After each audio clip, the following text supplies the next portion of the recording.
नमस्कार दोस्तों, आप सभी का स्वागत है हमारे भक्ति मिनी ब्लॉग में। हमारे चैनल पर आप सभी लोगों का बहुत बहुत स्वागत है। जो न्यू है वो चैनल को सब्सक्राइब कर दें और जो हमारे फ्रेंड हैं वो लोग प्यारे प्यारे से कमेंट कर दें।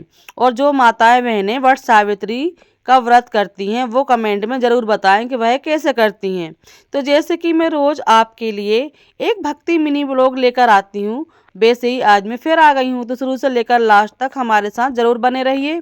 तो आइए अब हम बिना देर किए हुए ही शुरुआत करते हैं।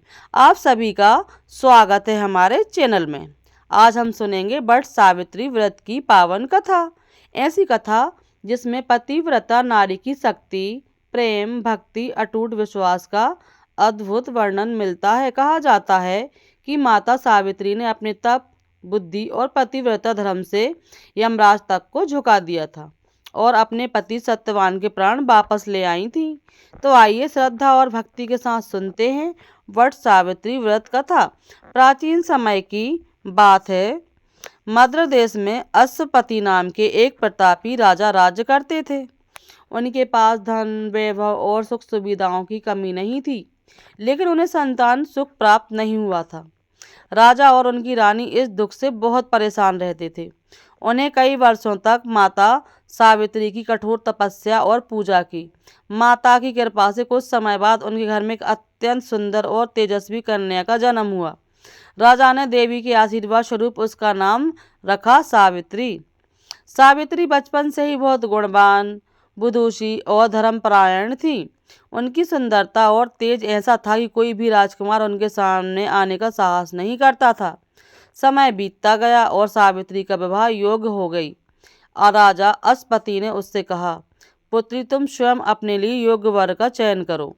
राजा की आज्ञा पाकर सावित्री वन वन और विभिन्न राज्यों में घूमने लगी। एक दिन उसे वन में एक तेजस्वी युवक को देखा। उस युवक का नाम था सत्यवान।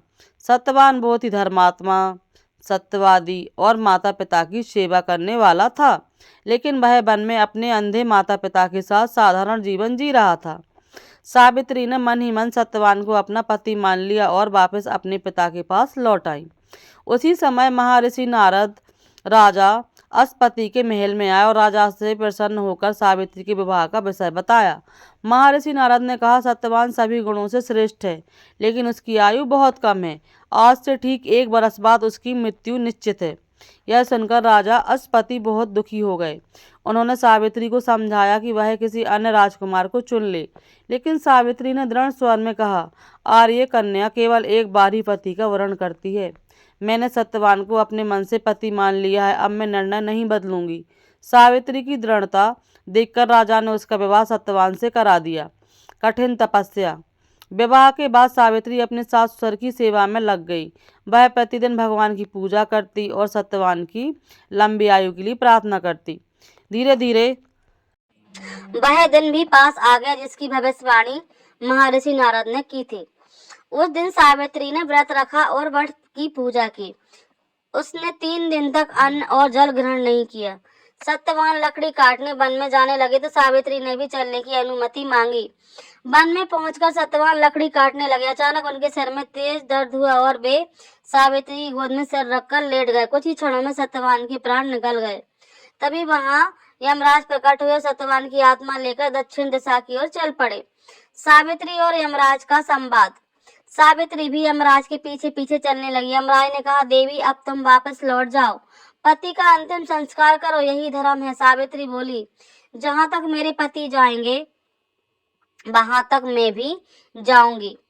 सावित्री की बुद्धिमान और पतिव्रता धर्म से प्रसन्न होकर यमराज बहुत प्रसन्न हुए। उन्होंने कहा, मांगो कोई वरदान, लेकिन सत्यवान के प्राण नहीं मांगना। सावित्री ने कहा, मेरे अंधे सास सर की आंखों की रोशनी वापस आ जाए। यमराज ने वरदान दे दिया, लेकिन सावित्री फिर भी पीछे नहीं चलती रही। यमराज ने दूसरा वरदान दिया। सावित्री ने अपने सास सर का खोया हुआ राज वापस मांग लिया। यमराज ने वह वरदान भी दे दिए, फिर भी सावित्री पीछे चलती रही। यमराज ने तीसरा वरदान मांगने को कहा। सावित्री बोली, मुझे सत्यवान से स्वपुत्र प्राप्त हो। यमराज ने तथास्तु कह दिया। तभी सावित्री मुस्कुराई और बोली, हे धर्मराज, पति के बिना मुझे पुत्र कैसे प्राप्त होंगे। यमराज सावित्री की बुद्धि और पतिव्रता धर्म से अत्यंत प्रसन्न हुए। उन्होंने सत्यवान के प्राण वापस लौटा दिए। सुखद अंत। सत्यवान जीवित हो उठे। दोनों अपने आश्रम लौट आए। उधर सावित्री के पास सात सर की आंखों की रोशनी लौट आई और उन्हें अपना खोया हुआ राज भी वापस मिल गया। इस प्रकार माता पिता के सावित्री ने पतिव्रता और तपस्या के बल पर अपने पति को मृत्यु से वापस पा लिया। तभी से वट सावित्री व्रत का महत्व बहुत बढ़ गया। विवाहित महिलाएं अपने पति की लंबी आयु और सुख समृद्धि के लिए जीवन का यह व्रत रखती हैं। कथा से मिलने वाली सीख, सच्चा प्रेम और विश्वास और कठिन नारी को जीत सकता है। पतिव्रता नारी की शक्ति सबसे महान होती है। भक्ति, धैर्य और बुद्धि से असंभव कार्य भी संभव हो जाते हैं। दोस्तों, यदि आपको वट सावित्री व्रत की यह पावन कथा पसंद आई हो तो वीडियो को लाइक करें, कमेंट में जय माता सावित्री अवश्य लिखें। हमारे चैनल को सब्सक्राइब करना ना भूलें। धन्यवाद। जय माता सावित्री। राधे राधे। जय श्री श्याम। नेक्स्ट ब्लॉग में फिर मिलेंगे, तब तक के लिए राधे राधे। वह दिन भी पास आ गया जिसकी भविष्यवाणी महर्षि नारद ने की थी। उस दिन सावित्री ने व्रत रखा और वट की पूजा की। उसने 3 दिन तक अन्न और जल ग्रहण नहीं किया। सत्यवान लकड़ी काटने वन में जाने लगे तो सावित्री ने भी चलने की अनुमति मांगी। वन में पहुंचकर सत्यवान लकड़ी काटने लगे। अचानक उनके सिर में तेज दर्द हुआ और वे सावित्री की गोद में सिर रखकर लेट गए। कुछ ही क्षणों में सत्यवान के प्राण निकल गए।